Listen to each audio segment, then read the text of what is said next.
Which Disney World perks actually screw up your morning?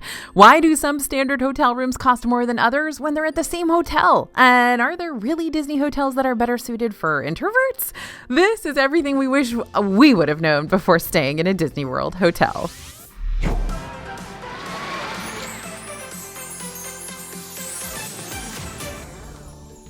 Hey everybody, it's AJ for Disney Food Blog, and if you're watching this right now, it means one of these things. A, you're about to go on a Disney World vacation and stay in a Disney World hotel. Yay. B, you're thinking about going on a Disney World vacation and you're wondering if a Disney World hotel is the right fit. Or C, you're not planning on going to Disney anytime soon, but you're still here for the vibes and the piping hot tea about Disney hotels. Whatever the case may be, and I'm glad if it's all three, I'm super pumped that you are here because if it's Disney hotel tea you want, then that's what I'm getting ready to spill. During my last trip to Disney World, I stayed at Disney's Beach Club Resort. Now, since Beach Club is a deluxe fancy schmancy category hotel, that meant that on one of the nights of my trip, I was able to use extended evening hours at Magic Kingdom because they happened to coincide and it was booked for that night and it was fine. That gave me an extra 2 hours inside the park after it closed for everyone else. We talk about this all the time in our videos. And when I tell you I had a great time during those 2 hours, I am not kidding you. No lines for Dole Whip floats, walking right onto Haunted Mansion with a 13-minute wait, a surprise People Mover opening, even though this beauty of an attraction is usually closed during extended evening hours. A major win for the president of the unofficial People Mover fan club, for sure.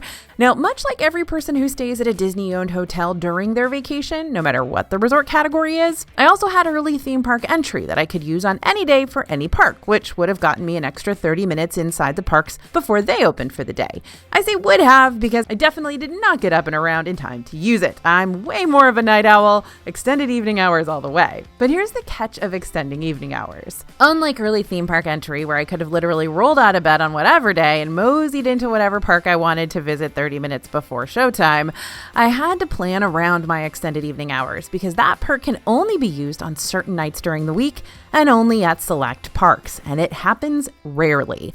So how do you find out which parks are offering extended evening hours during your trip? Well, you go to Disney World's website and you check their hours and events calendar. Usually Disney's going to release their updated schedules about 2 months in advance, so you can select the change date option and choose the day you're arriving to Disney to see a full 5-day view of your week ahead. That's going to show you everything from park hours to fireworks show times, parade show times, specially ticketed events, times when the parks are closing early, because that happens every once in a while, and of course, extended evening hours. Now, after you look that info up, you're going to need a place to write it all down and keep it all organized, which is why we've created our DFB planning worksheets. These are free worksheets. They'll not only give you a place to jot down notes about Disney World's hours and events, but also help you create a budget and plan your meals and list out your must-do rides and attractions, keep track of those hotel reservations. There's even a place to add your flight info. And that's not even half of what we've included in this free PDF. There's a whole bunch of handy-dandy stuff in here. And if you want this sent straight to your inbox so you can start using it as a trusty companion ASAP, go ahead and scan the QR code you see on the screen now, or head to disneyfoodblog.com/disneyplans right after this. So anyway, once you've got all that info about extended evening hours, that can help you sort of make a decision of if you should go stay at a moderate resort, a value resort, or shell out for the deluxe resort, because you might get that extra 2 hours in a park that's basically, free park time with super low crowds. Now, I always recommend, if you can, spring for a deluxe resort and there is a Magic Kingdom extended evening hours while you're there. That would be my only reason to actually go for the deluxe resort over a moderate when it comes to extended evening hours. Going to extended evening hours in Epcot or Hollywood Studios Animal Kingdom doesn't really deliver as much as Magic Kingdom because Magic Kingdom has so many more rides than those do. So it's not really as worth it for those. It can be worth it for sure, especially if you just want to ride the thrill rides over and over and over again.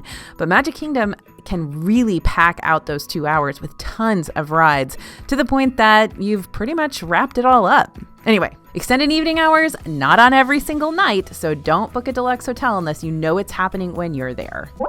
So if I had my choice, I would choose a Disney room with a view every time, because there's nothing quite like stepping out onto your private balcony and watching the Magic Kingdom fireworks go off in the distance, or in the case of Animal Kingdom Lodge, waking up to a savannah full of animals wandering around down below. But those Disney hotel room views come with a price, and depending on the view itself, it might come with a hefty price.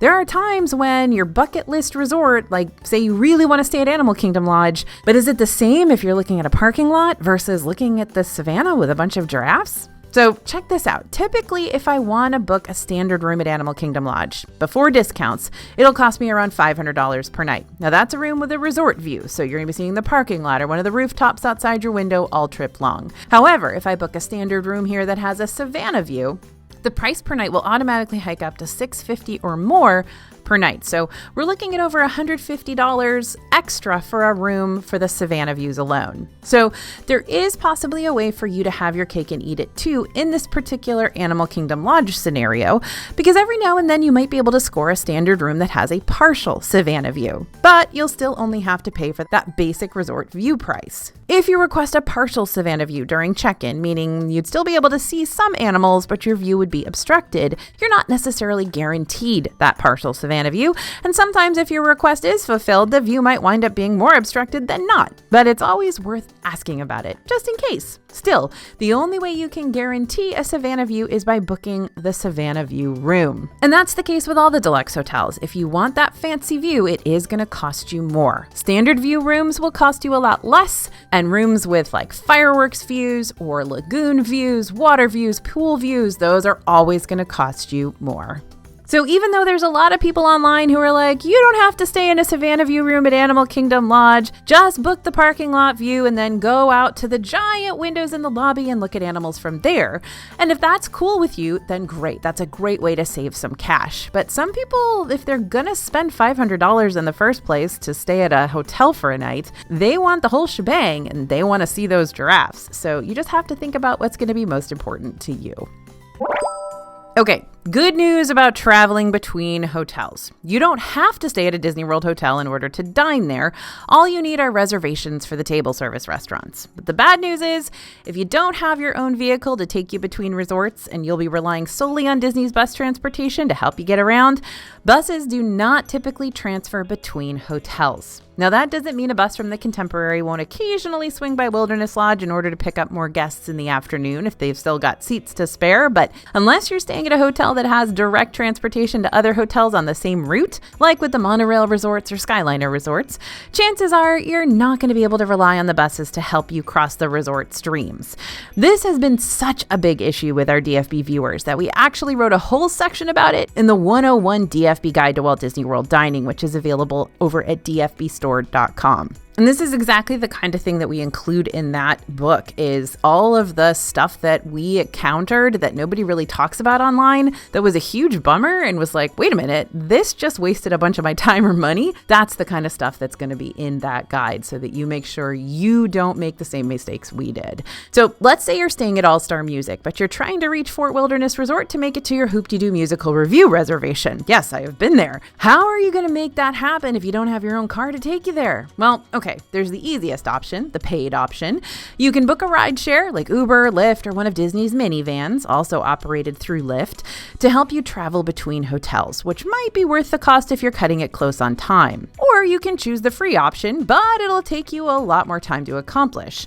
From your home resort, you'll take a bus to either one of the parks or to Disney Springs, and then you'll transfer buses from there to take you the rest of the way to the resort you need to be at for your dining reservation, which, if it's Fort Wilderness, then once you get there, you're going to have to take another internal bus to get over to Hoop-de-Doo. It's a big hassle. Like I said, this process can be lengthy, and remember, time is money in Disney World, so think through it. Don't just choose the free option every single time because it saves you a little bit of money. Time is money in Disney World. You've spent a bunch of money to be here. So if you have to basically travel for 2 hours to get from your hotel to dinner, that could have been 2 hours spent in the parks, and then you just take an Uber over and, spend $20 for that. So think through where you're going to spend your money so that it really gives you the most bang for your buck. And since we're on the subject of resort travel, I'm gonna be real with y'all. Some of those resorts can be a nightmare to traverse. Disney has to accommodate a lot of guests at a time, and that means several of these resorts are super spread out to accommodate multiple buildings, thousands of rooms. The most spread out Disney resorts you're gonna encounter are Old Key West, Saratoga Springs, Animal Kingdom Lodge, well, kind of, Port Orleans Riverside, Caribbean Beach, and Coronado Springs. Now, because these resorts are so massive, they also have internal bus loops, meaning these resorts won't just have one main bus stop for you to track down. They'll have a bunch. The internal bus loops are actually a good thing because they'll drop you off a whole lot closer to your hotel room versus you having to walk an extra mile or so just to get back to your bed each night. And yet, if you forget which bus stop is closest to your room, then you're liable to get off at the wrong stop and have to make a confused trek regardless. I would not wish getting lost at Port Orleans Riverside at night to my worst enemy because I wandered around Port Orleans Riverside literally just a couple of months ago for probably an hour trying to find my room again. This was after I'd gone over to the food court to get my regular evening jambalaya, which I got every single night that I was there, but I could not find the room. I wasn't drinking or anything. I just could not find the room. They all looked the same, so it was rough. So here's what you need to do to hopefully avoid an evening of you getting trapped in your own hotel twilight zone like I did. The first time you're picked up at the bus stop nearest to your hotel room, pay attention. Figure out what bus stop you're actually at. For example, there are 4 bus stops at Port Orleans Riverside: North Depot, East Depot, West Depot, and South Depot. Figure out which depot is your depot and let that be your guiding light for the remainder of your trip. While you can always check into your hotel room via your My Disney Experience app and skip the front desk line altogether, it can be extremely useful to still pay a visit to the front desk to have a cast member answer some location questions for you and get you a map. That's right, a cast member can also give you a physical map of the hotel and circle where your room is located so you've got a clear visual of where you are and what key hotel features you're close to. Also, if you're in a hurry or you just don't want to walk thousands of extra steps to make it from point A to point B across your own resort, seriously, these hotels feel like a college campus, rideshare services can always pick you up from certain parts of the parking lots that are closest to your building to deliver you to where you're going. For example, I was staying in the Pumbaa section of Kidani Village at Animal Kingdom Lodge. Now, that is the furthest away from the main lobby section of the resort, the main lobby for Kidani, and of course the main lobby for Jambo House. So if you're staying in the Pumbaa section and you're calling an Uber or a Lyft to take you to maybe your restaurant reservation or to a park or something, don't have them come to the lobby. Have your rideshare come to the Pumbaa section of the resort. They can find it in the parking lot area of the hotel. Have them come there to pick you up so you don't have to walk like a mile and a half to the lobby just to pick up your rideshare. Honestly, it's a game changer. So, confession, I love hotel breakfast. Not just Disney's hotel breakfast options, all hotel breakfast, even the continental breakfast buffets that have already been picked over by the time you wake up and get downstairs. There's just something cozy about the whole experience. You feel like you're getting a deal. You got the waffle makers and the endless sausage links and the mediocre coffee. I don't know. I love it all. But whether you're sitting down to have breakfast at a Disney hotel or at a hotel off property, a nice cozy morning meal like this can mess up your park plans. Remember what I said about early theme park entry, right? That 30 minutes of extra time isn't a wash. It's a great head start to get you into the parks before some guests have even woken up for the day. I don't know, maybe they're at breakfast.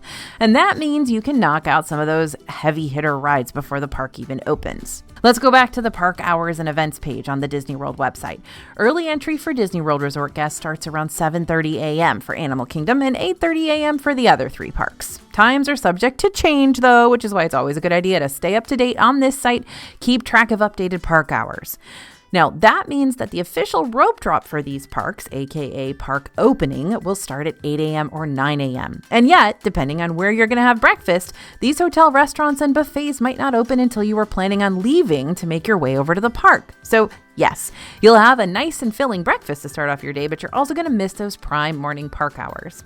If you want to plan a nice sit-down meal at one of your resort's breakfast locations, I'd say pick a day when getting to the parks early is not going to be a number 1 priority. Maybe on your break day or on a park day when you've already got lightning lanes for your priority rides lined up and ready to go. For the days when you aren't planning on sitting down for breakfast because you got to go, make sure you've got some prepackaged snacks you can munch on in the meantime, like granola bars or whatever. I'd also recommend purchasing purchasing these items before you get into the Disney bubble, like at a nearby groceries. Because while yes, on-the-go breakfast items can be purchased at your hotel's main gift shop, the prices are going to be gouging. So it's better to save some money and get them for less ahead of time.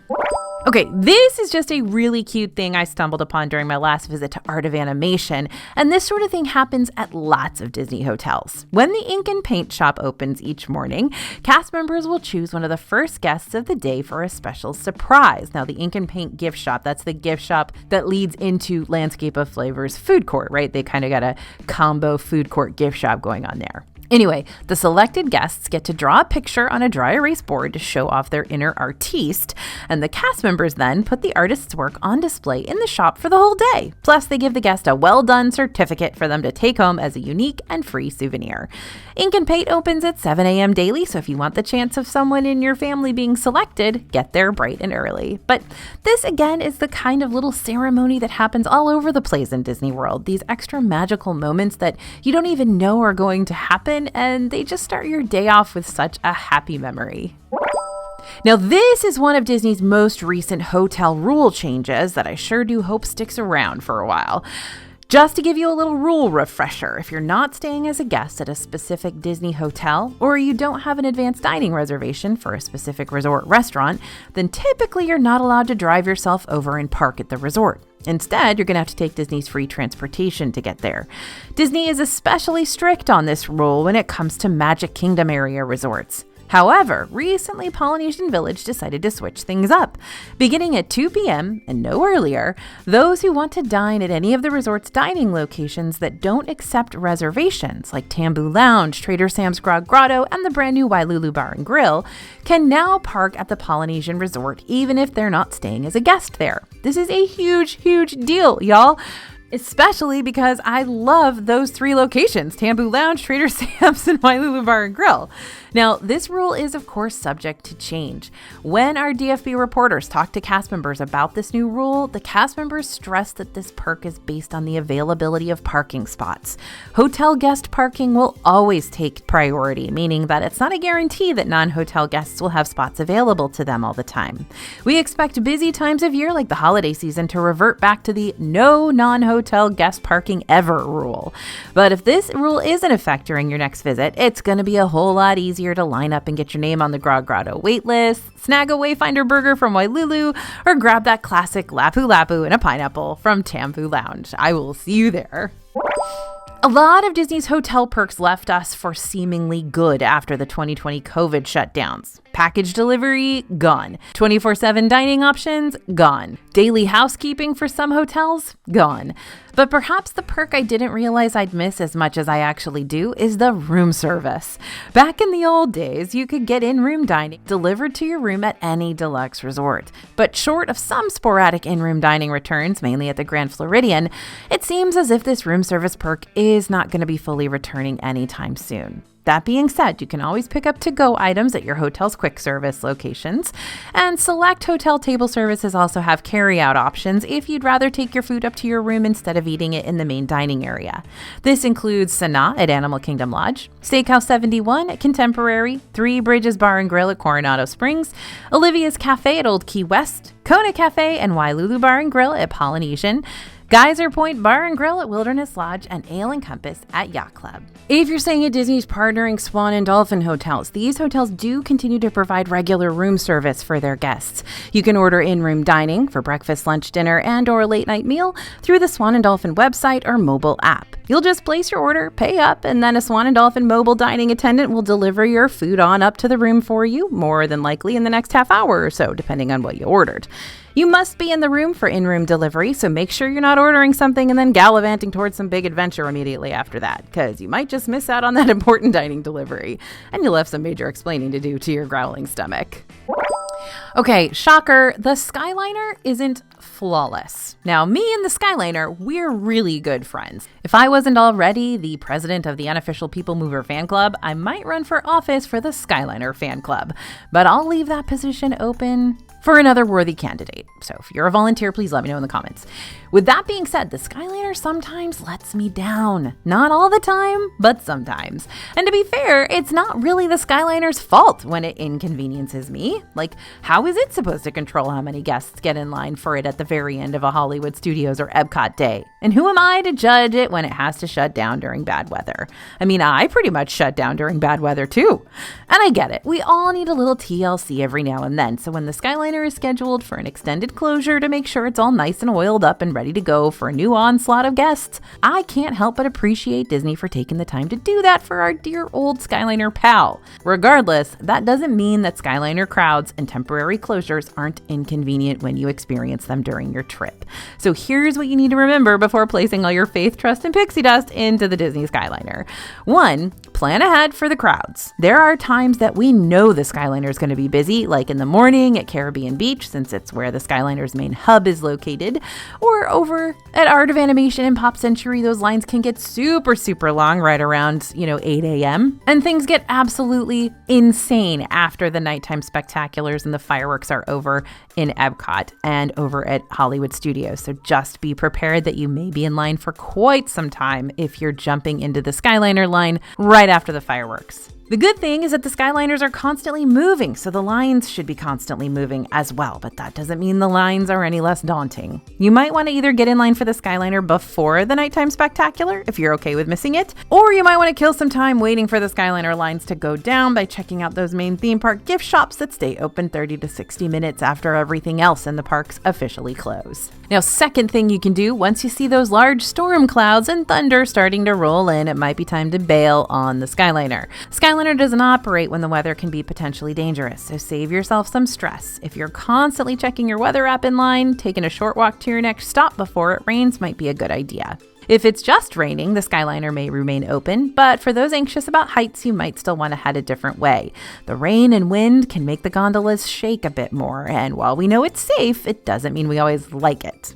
And 3, knowing when those extended Skyliner refurb closures are happening. Disney lets us know way in advance if the Skyliners are going to be closed during a certain period of time so that guests can plan their trips around that. For example, we already know when the Skyliner is going to be closed in 2026. According to the Disney website, Skyliners will be closed from January 25th to January 31st, 2026. During this time, complimentary bus service is going to be available for those staying at hotels along the Skyliner route. Hi, so here's your regularly scheduled reminder that Disney World can be an overwhelming place for all the super sensors of the world. It is big and loud and people-y, very people-y. So if you're burnt out from people by the end of your park day, the last thing you probably want to see at your Disney hotel is another swarm of guests. Even if, more than likely, all these guests are just as peopled out as you are. However, there are some Disney World hotels that, whether due to layout or popularity or geographic location, are better suited for introverted guests than others, like Fort Wilderness, for instance. What's more introvert-friendly than getting your own private cabin? Fort Wilderness is one of the few resorts in Disney with places to stay where you won't have rooms right up next to other guests. Plus, Fort Wilderness's serene, natural environment makes it feel well removed from the resort's hustle and bustle, despite it being located just near the Magic Kingdom. And I know I can sometimes be a bit harsh on Caribbean Beach, but I will say, thanks to the resort's massive footprint, this complex that's made up of several buildings and guest centers and walking paths does help to create a lot of small nooks and crannies where introverted guests can stop and take a breather without worrying about running into anyone else. So the feature pools at the Disney resorts are a blast. Between the water slides and the epic theming and the massive sizes and the splash pads, your family can spend an entire day just splishing and splashing away. And yet, the feature pools can get very crowded, especially during the afternoons throughout the summer, which brings me to another AJ Wolf confession. I sometimes find myself enjoying the leisure or quiet pools of a resort way more than the feature ones. These pools are called quiet pools for a reason. Sure, they may not be as over the top in theming and offerings like the feature pools are, but because these quiet pools are often overshadowed, that means they're usually a whole lot less crowded. So, what are some of my favorite leisure pool locations? Let's start at Art of Animation. The cool thing about their quiet pools is that they still keep up with the over-the-top character theming. So while the big blue feature pool is definitely the star of this resort, the Cozy Cone pool is often quieter, yet still themed around the popular Pixar film Cars. You'll even find first come, first serve free cabana offerings here that are shaped like giant orange traffic cones. Once again, I'm over here singing the praises for Caribbean Beach because one thing this resort does really, really well is offer some good pools. The feature Fuentes del Moro pool is still one you need to check out because the Spanish Fortress theming is incredible. But this resort also has 5 different quiet pools dedicated to the different sections of this massive hotel. The more pools you have on offer means the more chances your leisure pool visit will be a pretty private one. And I think a leisure pool location that gets overlooked probably way too often is the Oasis pool at Polynesian Village Resort. Not only does this quiet pool have its own pool bar, the Oasis Bar and Grill, but there are also some sneaky cabanas hiding out here that are available for rent. There are only 3 cabanas available, and they're not nearly as decked out as the cabanas you'll find at the feature pools at Grand Floridian or Contemporary or Yacht and Beach Club. But that also means they're cheaper to book, just over $100 for the entire day. Yeah, believe it or not, that's cheaper. And we spoke to a cast member about booking one of these cabanas since they're very hush-hush about them online, and reservations do open up to book them 60 days in advance of your vacation, just like dining reservations. I'd recommend calling 407-824-2000, which is Polynesian Village's direct number, for more details. So getting from Orlando International Airport to your Disney resort used to be a pretty straightforward and free process back when Disney's Magical Express was still a thing.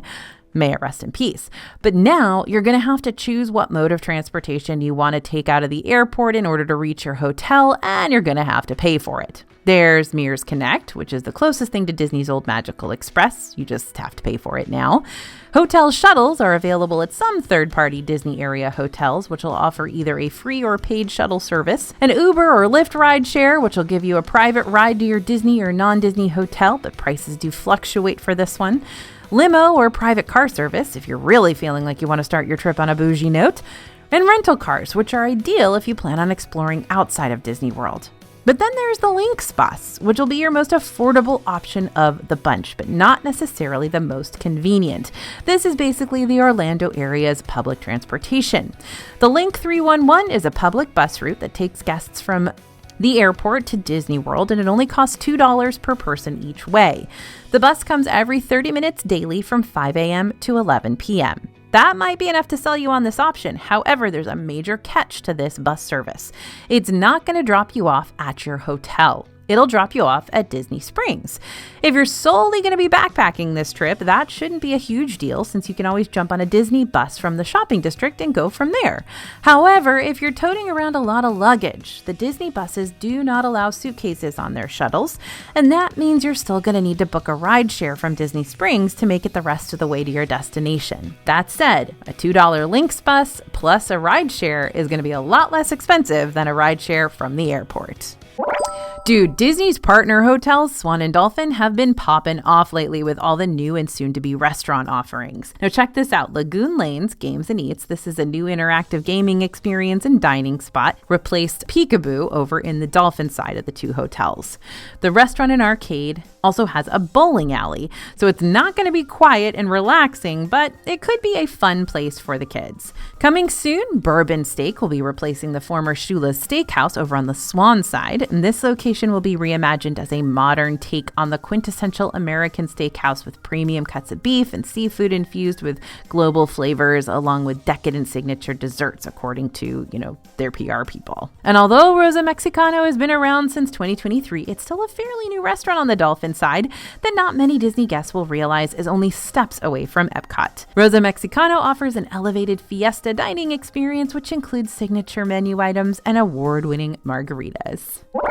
Now, the great thing about Disney's Good Neighbor hotels is that they partner with Disney so that you can still receive a lot of the same Disney park perks that you'd normally get with a Disney-owned hotel stay at a potentially more affordable price point. So this includes early theme park entry and transportation to and from the parks. Not to mention, lots of Good Neighbor hotels also have perks that go beyond what Disney provides, like continental breakfast and free drink coupons or theme park transportation to other nearby theme parks. However, not every Good Neighbor hotel has early entry perks, so you'll need to check the Disney World website beforehand, just to see if the hotel you want to book will actually give you the benefits you're looking for. Also, Good Neighbor hotel transportation can be a bit of a headache. While a handful of Good Neighbor hotels do offer complimentary transportation to and from the parks, sometimes that option can be really lackluster when you compare it to what Disney offers. Disney constantly has buses, Skyliners, monorails, boats running all day long to make sure you're getting place to place around their parks and resorts and Disney Springs as efficiently as possible. But for some of the Good Neighbor hotels, the shuttle services might not be as frequent. They might also require you to sign up for them to reserve your seat on board ahead of time. Not to mention, the bus stations for Good Neighbor hotels tend to be way out in the boonies of the parking lot at the tail end of the bus stops. Unless, of course, you're at Magic Kingdom. Then your Good Neighbor bus stop is actually not with the Disney buses at all, but instead is over at the Transportation and Ticket Center, meaning you're going to have to take a monorail or ferry just to get there. So this is all stuff to take into consideration and check out before you book one of those Good Neighbor hotels. Know the drill, know the deal, and know what to expect. So Disney hotels are more than just a place to stay during your theme park vacation. They've become a major component of the vacation itself, which is why we've got a lot of other Disney hotel videos on our channel that you can check out next. A lot of people on our team don't live in Orlando. We fly in for the parks every time we go to them. So we actually have a lot more experience when it comes to hotels and transportation than a lot of the folks who are right there in Orlando 24/7. Now, don't get me wrong, we have a lot of our team that also lives in Orlando, so we kind of have every vantage point covered for you. Now, a couple of our other hotel videos that I think you're really going to like are the new rules for Disney World hotels and the best Disney hotel in Disney World. And don't forget to download our free Disney World planning worksheets over at disneyfoodblog.com/disneyplans. Thanks for listening, everyone, and thanks for watching. As always, this is AJ for Disney Food Blog, and we'll see you real soon.